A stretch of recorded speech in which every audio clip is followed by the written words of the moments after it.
Good afternoon, everybody. I'm going to start with introducing myself. My name is Dr. Teresa Jaramillo, and I am a physical therapist. And I am so excited to be able to tell you a little bit about our profession before I tell you about the school that I work in.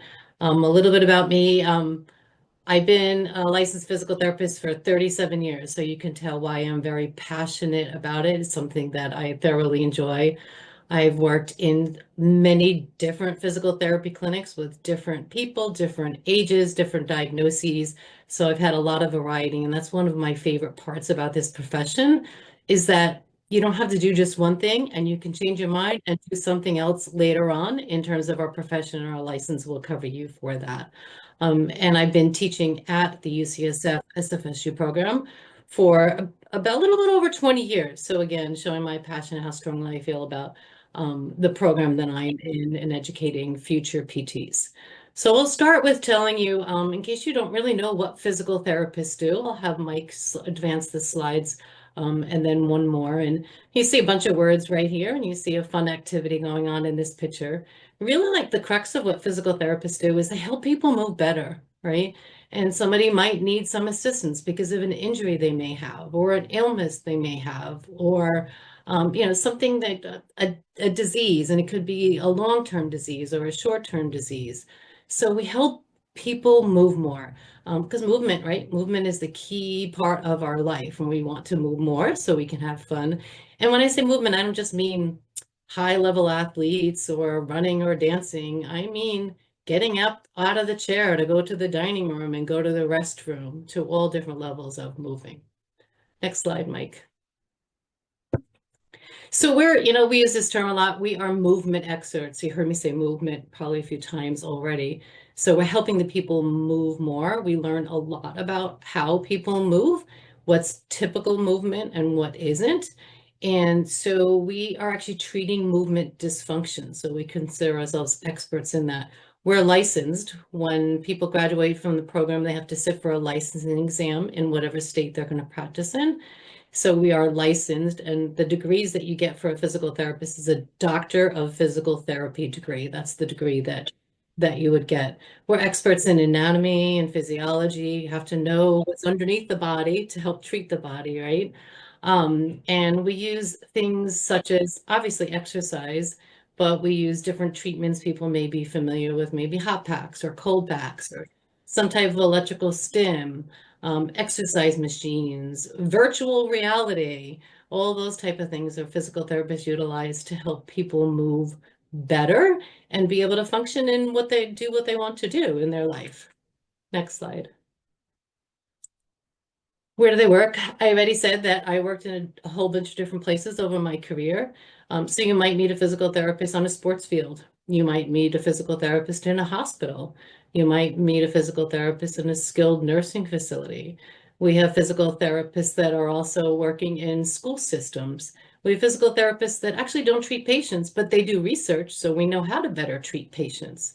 We have physical therapists that work in community clinics and in industry, wellness centers, a lot more that I don't have enlisted in there. And we have a lot of physical therapists that do things, again, beyond clinical care. And so the world is open for those who, once they get their physical therapy degree. Next slide. I just wanted to share, these are just some of the common things that you would need to do for anybody that's applying for a physical therapy program, for no matter what program it is. So if you're looking at different programs potentially in the future, find out what prereqs that you would need to go to that school. What kind of anatomy do you need? How many anatomy classes? What type of chemistry do you need? Some programs are requiring GREs, some aren't, so make sure you understand that before you apply if you're applying. A lot of them require some type of observation hours, basically to get into physical therapy clinic to make sure you want to become a physical therapist. So get those hours in there, and then they include that in your application. Usually need letters of recommendation, and there's specifics of who they need to be from depending on the school. There's a application called PT-CAS that everybody uses, all the schools use, and you put all your information in there, similar to probably you've done for other colleges that you've applied for. And then some schools have what's called a supplemental application, something more specific to their school. So look for all of those things if you ever think about applying, or are you giving advice for anybody that wants to apply to a PT, a physical therapy school, or even a PT assistant program. So that's a bit about physical therapy. So now I'm going to switch and talk a little bit about UCSF SFSU. Um, it's a partnership. So why it's such a tongue twister is it's San Francisco State University and University of California, San Francisco. In San Francisco, they've worked together. They developed a partnership. So our students are actually students at both universities at the same time. It's seamless though. We work together. They may have some classes on one campus and then on the other campus, and they have benefits. So at SFSU, it's a strong undergrad campus and a grad program. They have a lot of leadership opportunities, equity opportunities, social justice, a lot of collaboration with the community. That's one of their strengths. And on the UCSF side, they're attached to a medical center. So within that, they have students that are from medical school and nursing school and pharmacy and dental, and they get to work together in some of the classes and have different opportunities to do things with them. Also, being on the medical center and a huge science center on the UCSF, there are a lot of researchers that do research not only about physical therapy, but other things we'll call them, like bench scientists is the term they use, like working in a lab. So some of our students have opportunities to work with those researchers. Again, they don't have to be physical therapists.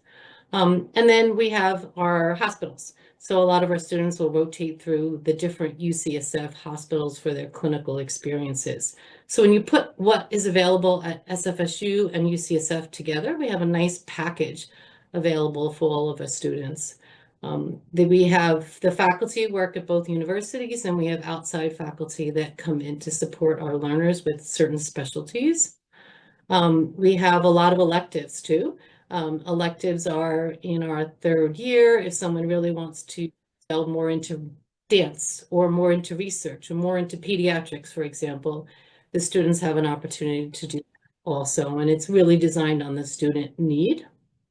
And the last part of the slide there is just wanted, let everyone know that at our university, when everybody takes the licensing exam afterwards, we have a 90% overall pass rate for the students that go through our program and then sit for the licensing exam. Next slide.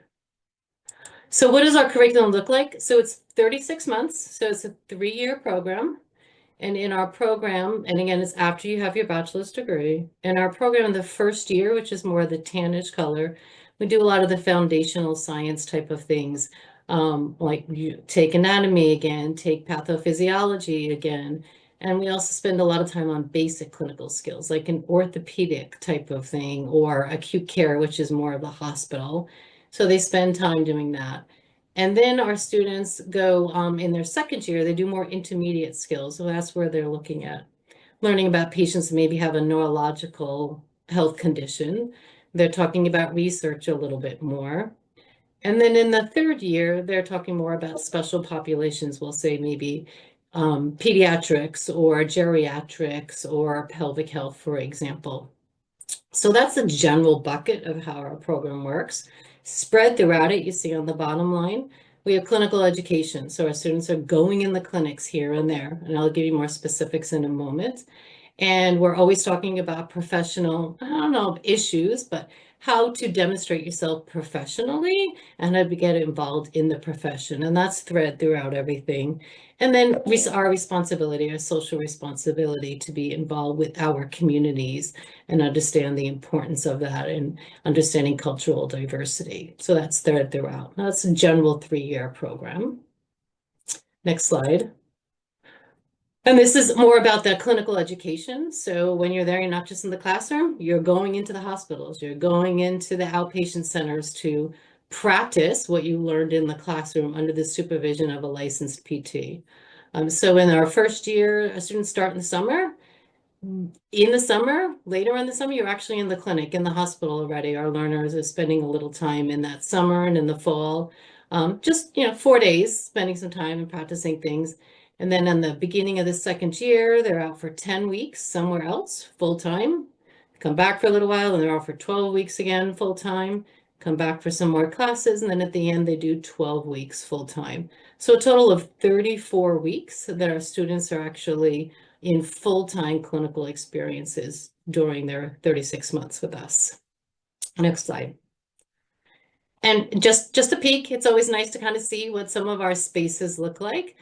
So if you look at these slides, you'll see some classrooms where you see the chairs in the front, which is where we'd have more lecture activities, and then in the back are the tables when they're maybe practicing techniques, and you see us using walkers and practicing with hospital beds and things like that.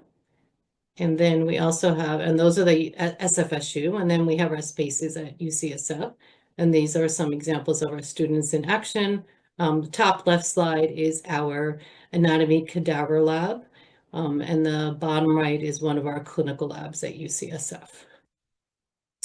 And lastly, just, what do we hear? We hear that our students are very, very well prepared. Yes, 90%, 98% pass rate, but additionally, people are looking for our grads.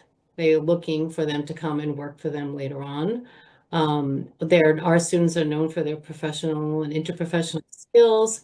A lot of our students after graduation, you have an option going into a residency, applying to going to a residency or a specialization. Many of our learners choose to do that, not mandatory, but many do. Many of our grads are in leadership positions in different professional organizations.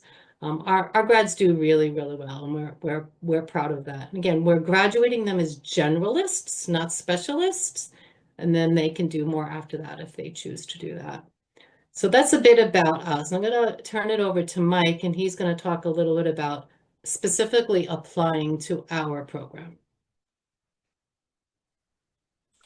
Jaramillo. So I'll go through these relatively quickly. There will be time for questions after both presentations. So, just to go a little bit through our application process and requirements, we utilize a holistic application review for our applications.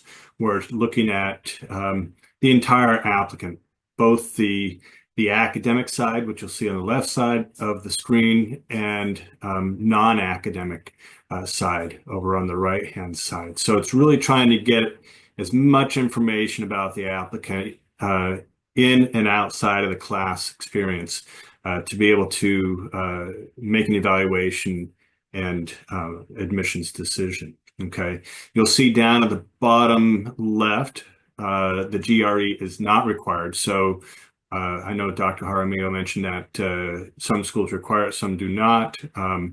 We do not. All right, but all the other things she mentioned are required as part of our process.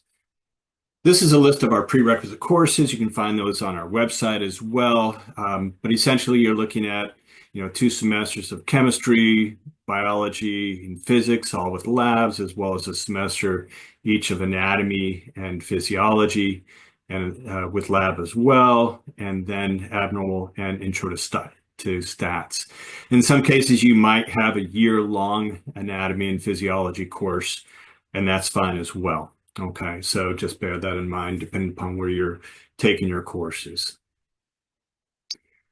Just some general information about those prereqs. You are allowed to be taking prerequisites during the application cycle, okay, up to 3 prerequisites while you're applying to the program. We encourage you to take anatomy and physiology prior to applying, but we also understand that you may be taking those courses while you're applying, and that's all right. Not everyone is going to be a kinesiology major, or you may be going back and taking some courses at the community college to just fulfill all the prerequisites for the program. Okay, and so that third bullet point, definitely you can take those courses at the community college. We encourage applicants to take labs in person, particularly with anatomy and physiology. However, we do accept online lectures and labs from regionally accredited institutions. Okay, and lastly, if you're taking a course that's a prerequisite that is more than 5 years old, you might want to think about taking a refresher course. We don't have an expiration date on prerequisite courses, but we want you to make sure that you're coming in prepared to be successful within the program. So that's why the recommendation on refresher courses or advanced courses in those areas. Some recommended courses, if you have gone through a kinesiology undergraduate degree, you probably have quite a few of these. Other people who are not kinesiology majors, just trying to get the bare bones minimum in order to be considered, you may not have an opportunity to take some of these classes, and that's okay with us. Okay, these help your foundational knowledge coming into the program, but are not required to get into the program. Okay.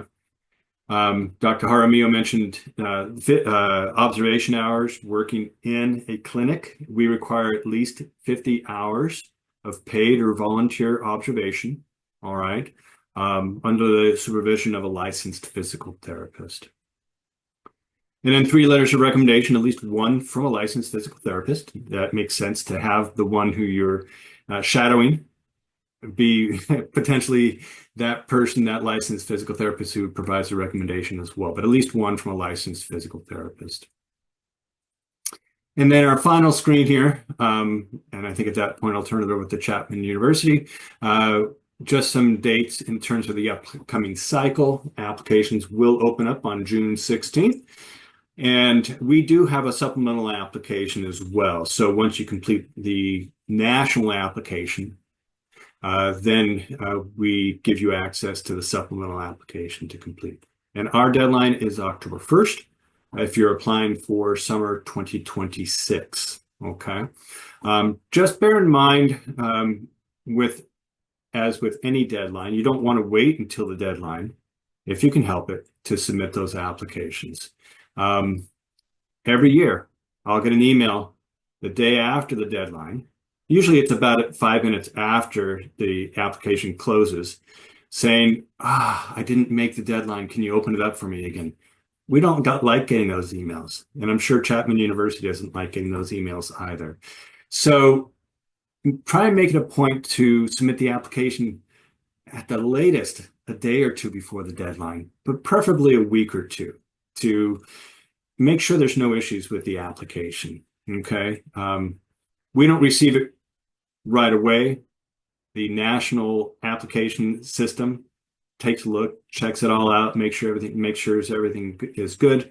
So give them a little time to do that, okay, before we start looking at those. All right, and then you see our QR code if you want to go ahead and visit our website. So I'm going to go ahead and stop sharing. Again, we're happy to take questions after the second presentation, but at this time, I'm going to turn it over to Chapman University. Thank you. All right.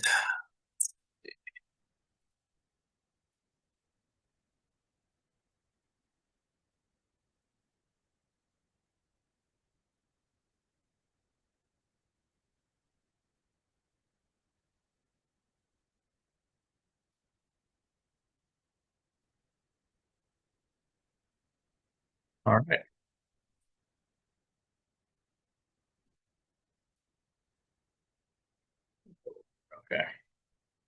Okay. Good afternoon, everyone. My name's Howard. I'm the Associate Director of Graduate Admission here at Chapman. I have an office in Orange, office in Irvine at Rinker, and that is where our DPT program is held at Rinker.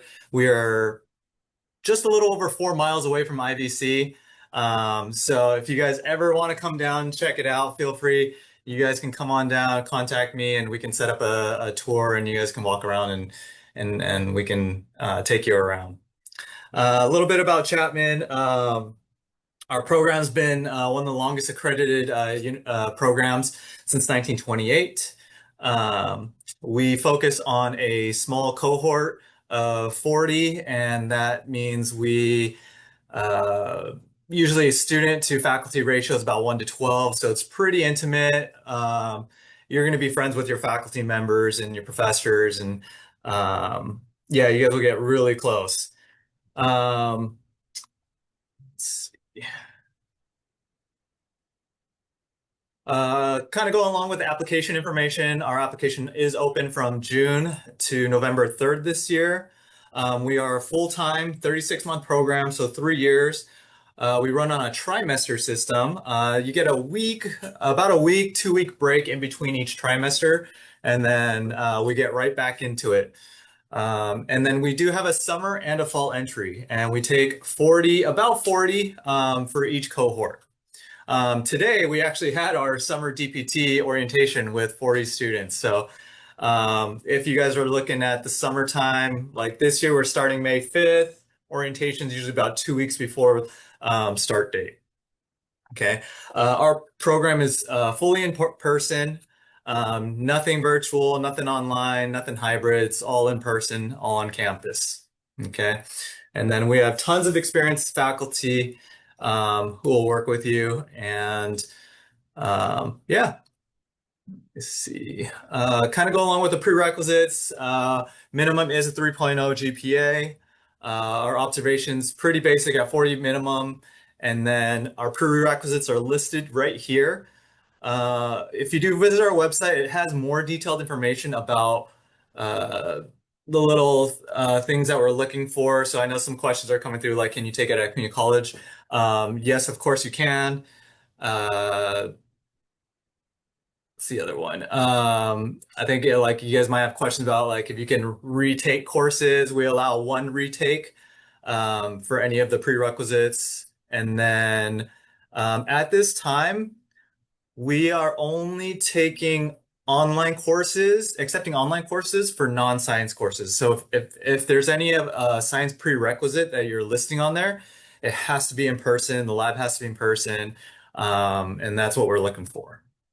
Okay, so again, I encourage you guys to visit our website. A lot of good information on there, and details are followed right below our prerequisites concerning them.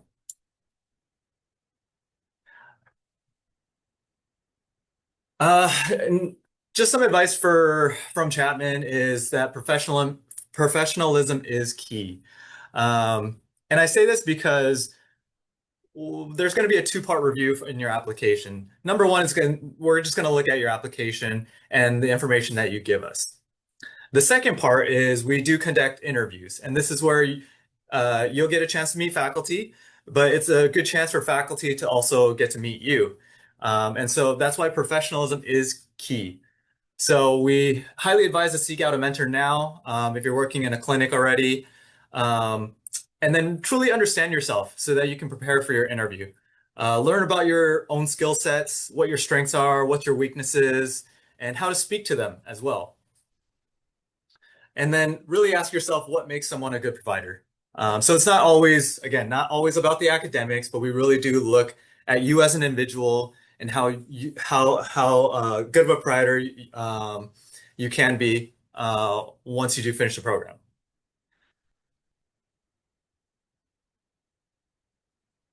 Okay, and then following up with some things about our program, we do have an international travel course opportunity. So our students during the summertime can go to, right now we have a contract with going to Italy, and then we also go to Dominica. I think it's a small island in the Caribbean, and then we're adding one more location, international location. Many of our students do try and go on that. There is a selection process. So it's not everyone gets to go, but throughout your whole program, you can continually apply to go to this international travel course. Something unique too is that Chapman as a whole, here at Rinker in the health sciences, we go to the Special Olympics together. So that means our PTs are going to the Special Olympics, our pharmacists are going to the Special Olympics, our CSD students and our PAs are all going to the Special Olympics, and we help out in different capacities as a group representing Chapman. And then we also help out with various community events. So let's say one of your students in your cohort, fellow colleagues are heavily involved in a 5K or some type of cancer run walk event. Usually what those students will do will tell the other classmates, and a lot of the other classmates will volunteer and go help out as well. So it's a really communal place, I would say. And we're always seeking out different opportunities. So one recent opportunity that we just started this semester is opportunity for our PT students to help out at a place called Pretend City. If you guys haven't been, it's kind of a play space for children, and they have like a mock Trader Joe's in there, mock UPS, a painting room, and different like environments and play areas set up. And so Chapman, every Friday, we send a few students down there to volunteer their time to work with some of the students there. And that's at free of cost, and we work in partnership with Pretend City to do that. Also, later on during your program, we also host a stroke boot camp. We have a great video on it on our website. When you have some time, again, go visit our website to view that video. It's a no-cost program to the participants. They sign up, and it's a 2-week intensive where they come here to Rinker, and our students get to work with them hands-on and work with them throughout that whole 2 weeks. They do a lot of fun stuff, and they do themes throughout the different days that they're here. So a lot of them will all dress up like superheroes or wear their favorite sports teams jerseys, things like that. But it's a really good time for our students to engage with a certain population and really try and understand, and under faculty supervision, get to provide some services as well. Following upon that, we have something called CEP, Community Exercise Program, within one of our classes. And again, this is a no-cost exercise service to our community. So we do get a lot of the stroke boot camp participants to continue on with some of our students. And every Friday, for trimester, they'll come in and get to work and our students will work in groups to focus on certain patients and different types of things needed, like balance or coordination, and different other mobility related impairments. And we do this all before clinical, so you get to have a lot of the hands-on experience with the faculty supervision before we place you in your clinical setting. So you're already gaining a lot of that experience beforehand. On top of all the clinicals, on top of all the practical and clinician type, we do a lot of research here. We have some special faculty who are solely focused on research, and we have some really cool toys to play with and equipment. We have a gait rehabilitation research lab. We have a huge motion analysis lab. And then we also have like anti-gravity machines, gait behavior lab, different types of things. Again, this is just kind of a snippet of all the different types of research that we have. But again, if you visit our website, it's all detailed out there, professors' information. Encourage you, if you guys are interested, feel free to reach out to the professors as well, because we do have opportunities for undergraduates to work with some of our faculty during the summertime. So sometimes we will have Chapman undergrads come over and undergrads from UCI come over to work with our faculty on their research.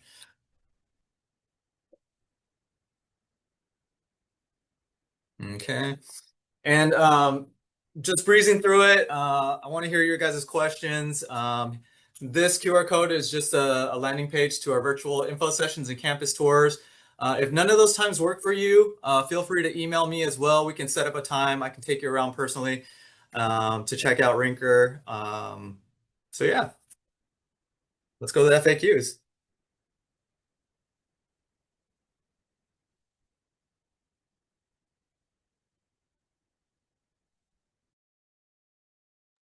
So it doesn't look like there's a lot of questions, but what I could do is maybe help facilitate some of the questions. I think one question is about prerequisites, taking it at the community college versus taking it at the university. Any thoughts on that?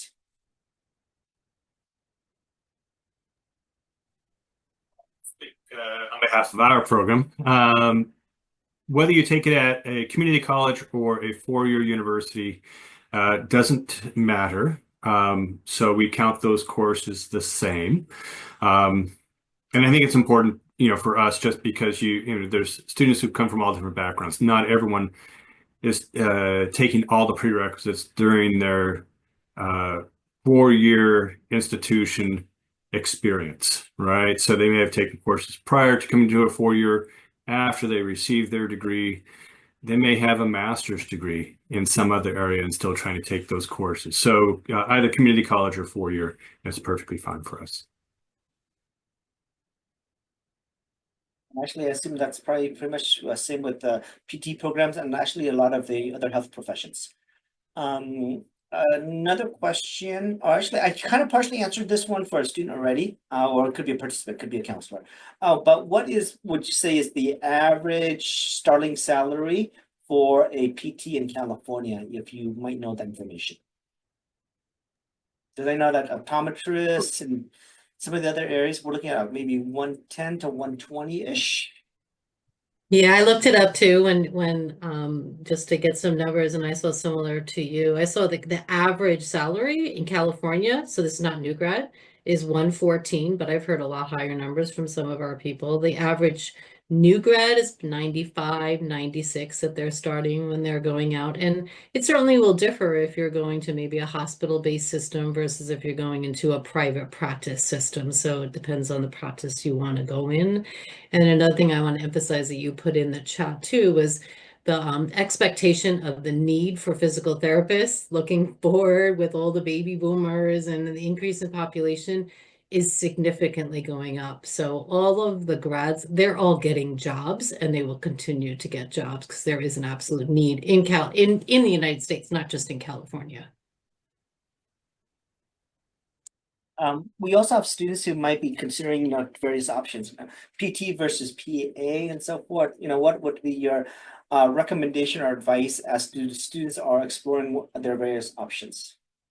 I know it's kind of an open-ended question because, it could be a comparison, it could be a brand new student just exploring. But in this case, let's just say that it is a student who is thinking PA versus PT.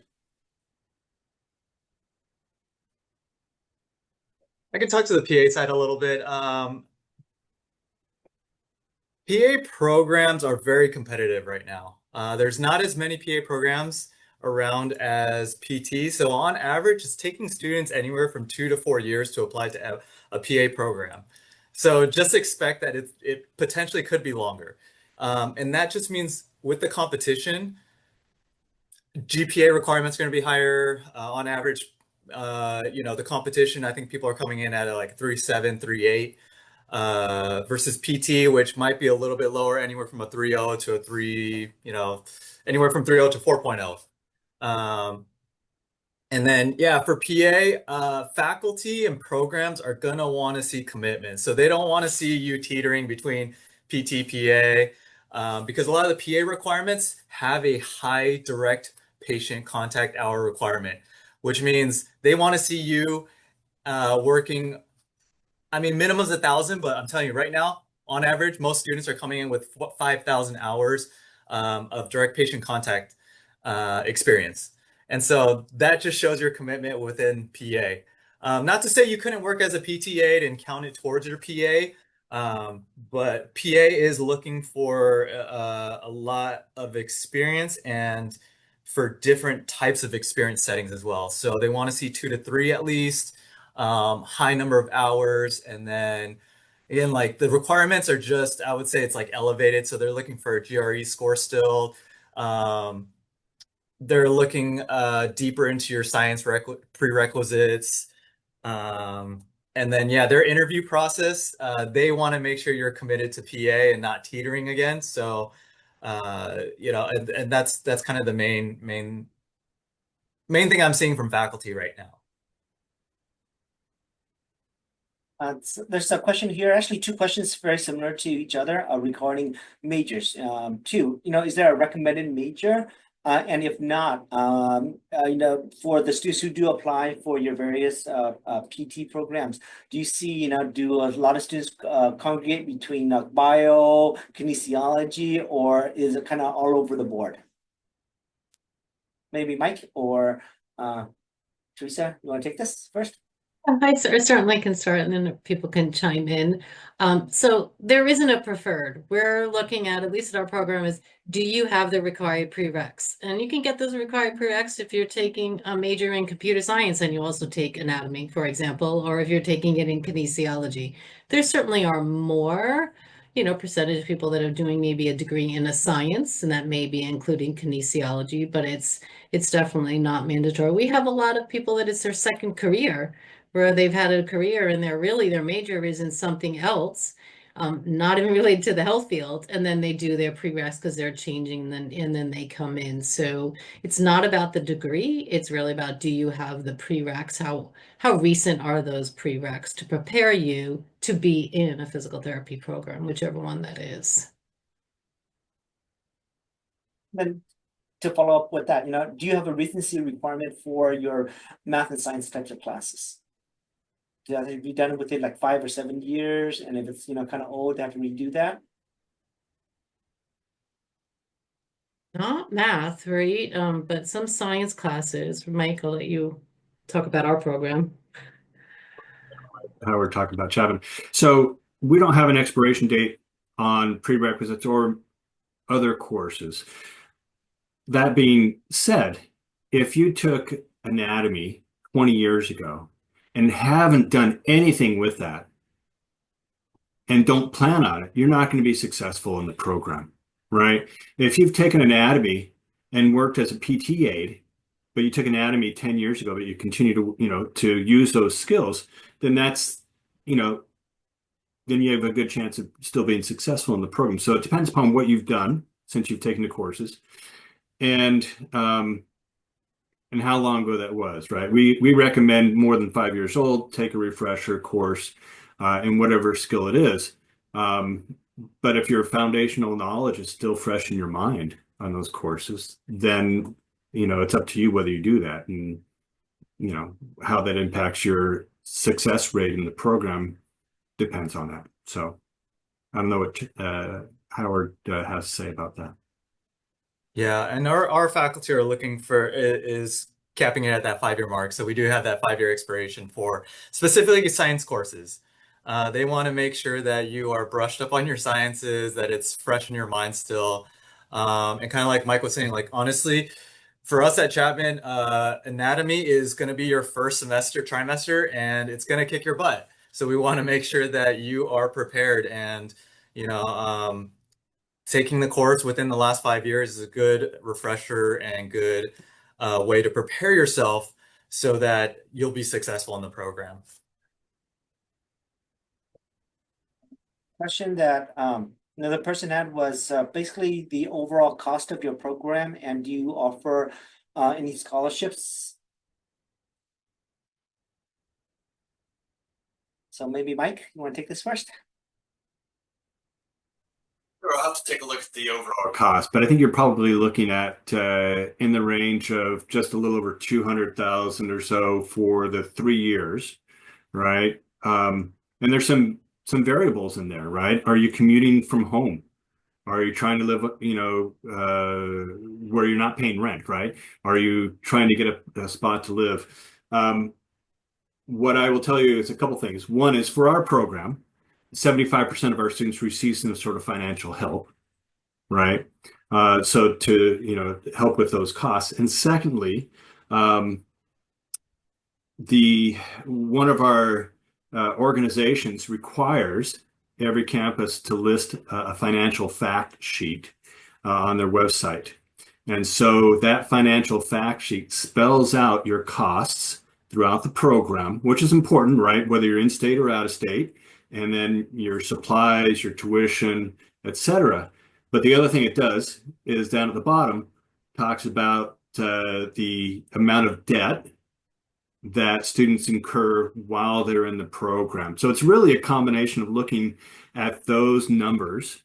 And like I said, every institution is required, every DPT program is required to have that financial fact sheet. So that's should be an easy thing to find on everyone's website. And if you have questions about ours, you can email me, and I'd be happy to tell you exactly where that is. So that gives you a better way to compare institutional costs.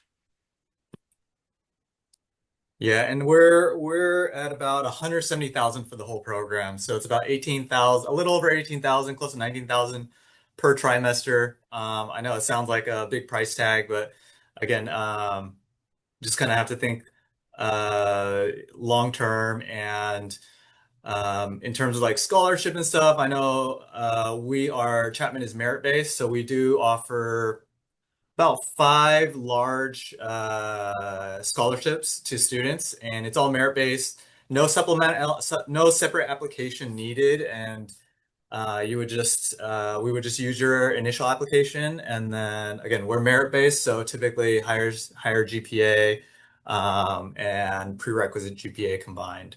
That's what we're looking at. Since you brought up a little bit about, some of the stats, if you both would share just some of the general stats of your incoming class, maybe from last year, the average GPA. I fully understand that, let's say the GPA range, you may have students at that 3.0 all the way to 4.0, but typically about what has been your average for students coming into your programs? Yeah, ours has been about a 3.5 right now. That's what we're seeing. Mike or Lisa? And our average overall GPA is about a 3.6, so very similar. So, but the other thing I'll mention about that is not just about the GPA.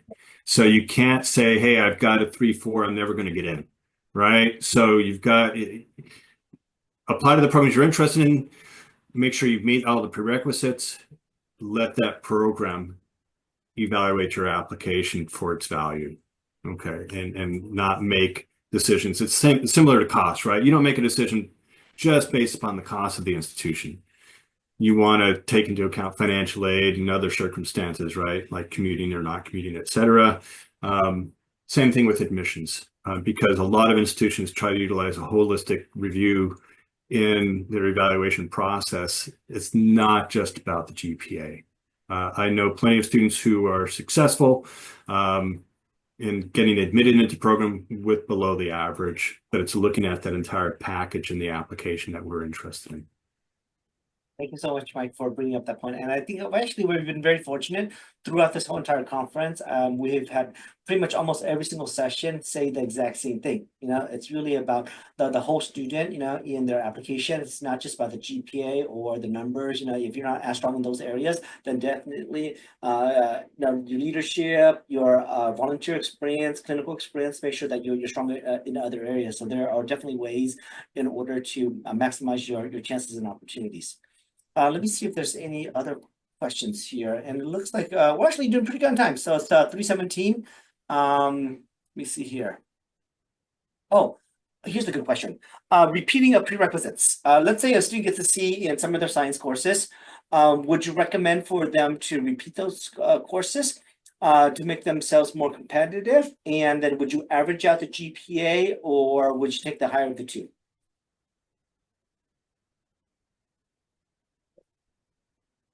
So, yes, any grade better than a C is always better. And it is going to get averaged out. So, something to keep in mind is that when you're looking or when you're submitting your grades into PTCAS, which is the application system, if you guys haven't done it already, I highly suggest you do it. Even a test app, just go in there and fill one out for fun and see how it is. Because you have to enter each individual course, your grades, submit your transcripts, they verify it to make sure it looks good. And then at the end, they do a GPA calculation and do a full breakdown of different types of GPAs. Now, PTCAS does not omit repeated courses. So if you ever got an F or a W, they include that as well. So do keep that in mind, and it may look like you have a lower GPA on PTCAS, but if we do look at your transcript, we will see that your GPA is higher. Okay, but just do keep in mind, because I don't know about other schools, they might just use whatever PTCAS GPA or the GPA that PTCAS is giving them, and so they will average out the grades. Versus if a school looks directly at your transcripts, they will pull directly from your GPA or recalculate it potentially. Thank you. Looks like there's one or two more questions, and actually this is from Jamie. My gut tells me she's a counselor because of the way that it was phrased. Okay, Also, this is actually good information for me too. For your PT program, is it set where students would just get the PT program, the doctorate degree, or is there like an embedded master's degree in there too? I can answer that. So we are only allowed to offer a Doctor of Physical Therapy program per accreditation agencies and legal in the United States. So that's all there is at this point. So again, you have to have a bachelor's before you could apply. You don't get a master's, you just get the entry-level Doctor of Physical Therapy. Yeah, and that was my understanding too. I think that they've moved away from all the masters in PT. Everything's doctorate program. Correct. Correct. Now, also regarding your specific programs, are there any like program emphasis or specializations that your students can do while they're in your program, or is it just basically the degree itself? Yeah, Jamie, I can answer that too for our program. So, or for all programs, our requirement is we graduate you as a generalist. So you need to be able to enter any general basic entry-level program, meaning we're not graduating you to go work for the Warriors, for example, what some people want to do. That's beyond entry level, right? But you can work in any entry level thing. And that's what all programs have to cover. Now, some programs might have some potential for tracks, you would call it, or we call it electives in our program, where if you're more interested in something such as sports PT, that our students could take a few extra courses on that. They're still getting the entry level PT degree. There's nothing different on their transcript. They can talk in their resume that they took extra classes in this. For those who really want to get another credential or a certificate, it would be after PT school that they can go into a specialization. There's a lot of residencies out there, and then they could sit for a board exam to say they are a specialist in an area, but that would happen after they get their license from whatever school. Yeah, and same, there's no like emphasis within DPT, but it's mostly general and traditional physical therapist. During the classes though, there may be guest speakers. There may be if faculty's connected with certain things or certain people, they might invite like an acupuncturist to come in. They might invite someone who specializes in cupping or some other type of homeopathic methods to enhance what they're teaching. But in terms of track and specialization, there are none. I mean,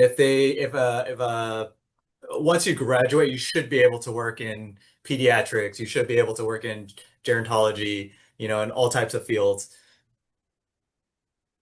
I think you kind of already answered that question. This next question, Howard, but just in case, okay? Because I don't know the details of the field. Where would they go go for that specialization? Other schools or the same school they attended? So it sounds like there's no specialization at all, because as a generalist, they're able to basically go into all these other specialized areas. It looks like Jamie, who actually happens to be an athletic counselor, I'm going to assume that a lot of students who are student athletes are considering PT. She asked, what are the program standards for student success, including pass rates on the National Physical Therapy Examination? Teresa, I think this might be a good question. Yeah, I could say our overall pass rate for our students is 98% of our students that sit for the licensing exam after graduation are able to pass and get their license and practice where they want to practice. So those are our stats. And again, as Mike said, all universities are required to post on their website. So if you're looking at other schools, that should be public knowledge for any PT schools, if anybody wants to see that. I'm going to do a quick final scan, but it looks like we're pretty good with answering pretty much all the questions. If there's any final questions or comments. If not, I just want to add, again, we're presenting to you guys this nice and lovely presentation and answering any questions, but highly I suggest students, counselors, check out our Instagram, because our students run a lot of our Instagram, and you get to see the day in the life. You get to see what's going on exactly in the classrooms. And there's a ton of information and content in there about our program, and I'm sure UCSF and SFSU has one too. So definitely check out our Instagram.